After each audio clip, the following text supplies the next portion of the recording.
दोस्तों, बांग्लादेश एक बड़े भू राजनीतिक संघर्ष का केंद्र अब बनने जा रहा है। दुनिया की तीन महाशक्ति भारत, अमेरिका और चीन तीनों बांग्लादेश में अपनी पकड़ को मजबूत करने की ओर बढ़ रहे हैं। चीन बांग्लादेश के अंदर सबमरीन बेस बना रहा है। भारत ऑलरेडी बांग्लादेश को अपने हाथ से जाने नहीं देना चाहता और चिटगांव पोर्ट से लेकर भारत की कई इन्वेस्टमेंट बांग्लादेश के अंदर है। लेकिन अब अमेरिका की एंट्री ने भारत और चीन को भी हैरान कर दिया है। दरअसल हाल ही में अमेरिका और बांग्लादेश के बीच हुए नए रक्षा और व्यापार समझौते ने पूरे दक्षिण एशिया में चर्चा तेज कर दी है। इन समझौतों के बाद माना जा रहा है कि अमेरिका को बंगाल की खाड़ी में अपनी नौसैनिक मौजूदगी बढ़ाने का मौका मिलेगा।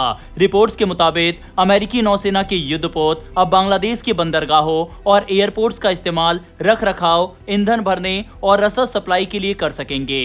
खास तौर पर चिटगांव और मातरबारी जैसे बंदरगाह इस रणनीति में अहम भूमिका निभा सकते हैं। बंगाल की खाड़ी भारत के लिए हमेशा से बेहद महत्वपूर्ण रही है। भारत की लंबी समुद्री सीमा, अंडमान निकोबार की सामरिक स्थिति और हिंद महासागर में उसकी नौसैनिक ताकत इस पूरे क्षेत्र को भारत की सुरक्षा नीति का अहम हिस्सा बनाती है। ऐसे में अगर अमेरिका यहाँ स्थायी या अर्ध अस्थायी रूप से अपनी मौजूदगी बढ़ाता है तो इसका सीधा असर क्षेत्रीय शक्ति संतुलन पर पड़ सकता है। दरअसल पिछले कई दशकों से बंगाल की खाड़ी अपेक्षाकृत शांत क्षेत्र माना जाता था, जहाँ बड़े वैश्विक देशों के बीच सीधी नौसैनिक प्रतिस्पर्धा कम देखने को मिली। लेकिन अब इंडो पैसिफिक रणनीति के तहत अमेरिका लगातार इस क्षेत्र में अपनी पकड़ मजबूत करना चाहता है। चीन पहले से ही हिंद महासागर और दक्षिण एशिया में अपना प्रभाव बढ़ाने में लगा हुआ है। ऐसे में बांग्लादेश के साथ अमेरिका की नजदीकी को चीन के बढ़ते प्रभाव को संतुलित करने की कोशिश के तौर पर भी देखा जा रहा है।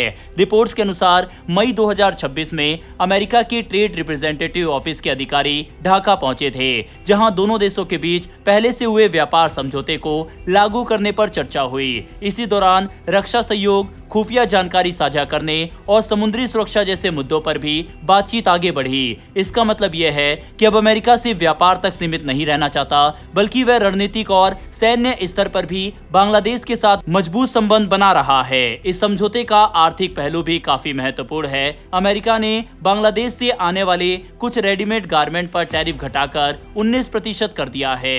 इसके अलावा अगर बांग्लादेश अमेरिकी कपास और मैन मेड फाइबर का इस्तेमाल करके कपड़े बनाता है तो कुछ उत्पादों पर शून्य टैरिफ की सुविधा भी मिलेगी। इससे बांग्लादेश के कपड़ा उद्योग को बड़ा फायदा हो सकता है, क्योंकि ये देश दुनिया के सबसे बड़े गारमेंट निर्यातकों में शामिल है। इसके बदले में बांग्लादेश भी अमेरिका से रक्षा उपकरण, कृषि उत्पाद और रसायनों का आयात बढ़ाने की योजना बना रहा है। बताया जा रहा है कि ये पूरा सहयोग एक लंबी अवधि की रणनीति का हिस्सा है, जो अगले 15 वर्षों को ध्यान में रखकर तैयार की गई है। हालांकि इस पूरे घटनाक्रम में सबसे दिलचस्प बात यह है कि बांग्लादेश लंबे समय से चीन का करीबी सहयोगी रहा है। बांग्लादेश के लगभग 70% हथियार चीन से आते हैं। इसके अलावा बंदरगाहों और इंफ्रास्ट्रक्चर परियोजनाओं में भी चीन ने बड़े निवेश किए हैं। इसीलिए अब जब अमेरिका ढाका के और करीब आता दिख रहा है तो माना जा रहा है कि बांग्लादेश दोनों बड़ी शक्तियों के बीच संतुलन बनाने की कोशिश कर रहा है। पूर्व प्रधानमंत्री शेख हसीना का एक पुराना बयान भी अब फिर चर्चा में है। उन्होंने दावा किया था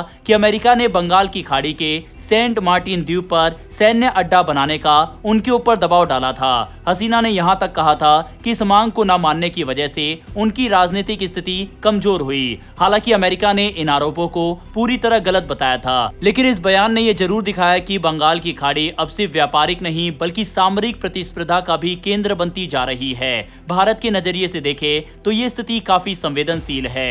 भारत की पूर्वी समुद्री सीमा और अंडमान निकोबार कमांड पहले से ही रणनीतिक रूप से बेहद महत्वपूर्ण माने जाते हैं। यहाँ भारतीय नौसैनिक के कई बड़े बेस मौजूद है, जिनमें परमाणु पनडुब्बियों से जुड़ी सुविधाएं भी शामिल है। ऐसे में अगर अमेरिका की नौसैनिक गतिविधियां बांग्लादेश के जरिए बढ़ती है तो भारत को अपनी समुद्री रणनीति और सुरक्षा ढांचे पर नए सिरे से विचार करना पड़ सकता है।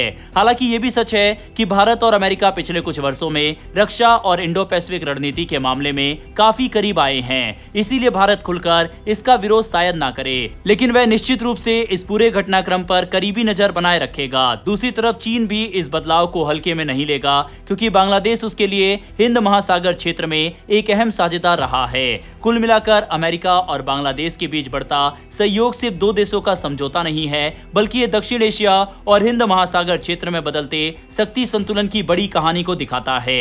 आने वाले समय में इसका असर भारत, चीन और पूरे इंडो पैसिफिक क्षेत्र की राजनीति पर देखने को मिल सकता है। बहरहाल दोस्तों, इस खबर पर आपकी क्या राय है, कमेंट बॉक्स में लिखकर बताइएगा। इन्फॉर्मेशन और वीडियो पसंद आई हो तो वीडियो को लाइक करके हमारी आने वाली डेली ऐसी वीडियो के लिए नीचे दिए गए सब्सक्राइब बटन को प्रेस कर बेल आइकन को जरूर दबा लें। फिर मिलेंगे ऐसी एक नई वीडियो के साथ। धन्यवाद। जय हिंद, जय भारत।